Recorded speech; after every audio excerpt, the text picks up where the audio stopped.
السلام علیکم ورحمۃ اللہ وبرکاتہ۔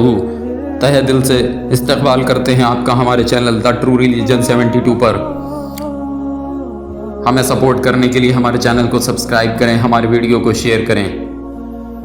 ہمارا آج کا ٹاپک ہے نماز۔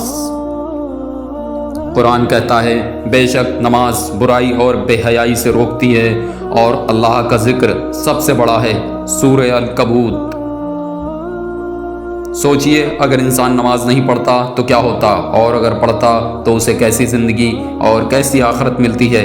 پیغمبر محمد صلی اللہ علیہ وآلہ وسلم نے ارشاد فرمایا، کافر اور مومن کے بیچ کا فرق صرف نماز ہے۔ صحیح مسلم۔ نماز چھوڑنا ایسا ہے جیسے انسان اپنے رب سے رابطہ توڑ دے۔ سوچئے ایک موبائل اگر چارج نہ ہو تو دھیرے دھیرے بند ہو جاتا ہے، اسی طرح اگر دل نماز سے کنیکٹ نہ ہو تو ایمان اور برکت دھیرے دھیرے ختم ہو جاتی ہیں۔ نماز چھوڑنے والے کے لیے حدیث میں سخت عذاب کا ذکر آیا ہے۔ قبر تنگ ہو جاتی ہے، چہرہ قیامت کے دن کالا ہوگا اور سب سے بڑھ کر جنت کا دروازہ اس پر بند ہو جائے گا۔ لیکن اب دیکھیے نماز پڑھنے والوں کے لیے اللہ نے کیسی کیسی برکتیں رکھی ہیں۔ نماز انسان کے گناہ ایسے گرا دیتی ہے جیسے پیڑ سے سوکھے پتے گرتے ہیں۔ ہر سجدے کے ساتھ بندہ اللہ کے اور قریب ہو جاتا ہے، دل کو اطمینان ملتا ہے۔ ایک شخص نے کہا، جب بھی میں پریشان ہوتا ہوں میں نماز میں کھڑا ہو جاتا ہوں، سجدے میں ایسا سکون ملتا ہے کہ ساری ٹینشن غائب ہو جاتی ہے۔ نماز صرف آخرت نہیں بچاتی بلکہ دنیا بھی سنوار دیتی ہے۔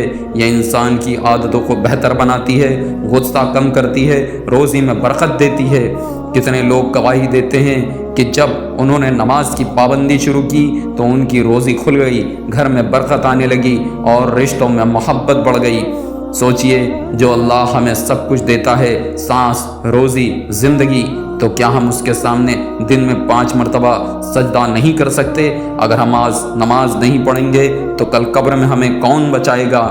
اسلام کے جانشینوں، نماز صرف ایک فرض نہیں بلکہ ہماری جنت کی چابی ہے۔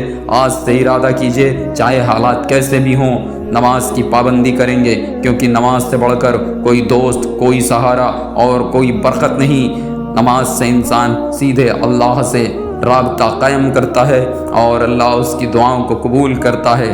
ذرا سوچئے کربلا کا وہ منظر جب امام حسین کے سامنے تیر، برچھی، بھالے لیے کھڑے ہزاروں کی فوج تھی، تب بھی انہوں نے وہاں پر سجدہ نہ چھوڑا، جبکہ جان بچانا فرض ہے۔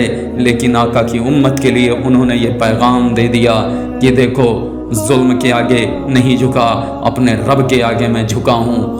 اور لیکن ہم اپنی جان بچا لیں تو بھی گناہ نہ ہوگا، پھر نماز ادا ہو جائے گی۔ لیکن ان کا یہ پیغام ہماری لیے کتنا بڑا پیغام ہے۔ سوچئے جہاں پر انہوں نے اپنی جان کی پرواہ نہ کی اور امت کو پیغام دے دیا کہ حسین جیسا کوئی بندہ نہیں اور میرے رب جیسا کوئی رب نہیں۔ قرآن کہتا ہے بے شک نماز برائی اور بے حیائی سے روکتی ہے۔ نماز چھوڑنا ایسا ہے جیسے انسان اپنے رب سے رشتہ توڑ لے۔ آقا صلی اللہ علیہ وآلہ وسلم نے ارشاد فرمایا، کافر اور مومن کے بیچ کا فرق نماز ہے۔ سوچئے موبائل اگر چارج نہ ہو بند ہو جاتا ہے، اسی طرح دل اگر نماز سے جڑا نہ ہو تو برکت اور ایمان ختم ہو جاتے ہیں۔ لیکن نماز جو پڑھتا ہے اس کے گناہ ایسے گر جاتے ہیں جیسے پیڑ سے سوکھے پتے گرتے ہیں، دل کو سکون ملتا ہے، روزی میں برکت آتی ہے اور جنت کا راستہ آسان ہو جاتا ہے۔ اسلام کے جانشینوں، نماز صرف فرض نہیں بلکہ ہماری جنت کی چابی ہے۔ آج سے نماز کا ارادہ کیجئے۔ السلام علیکم، اللہ حافظ۔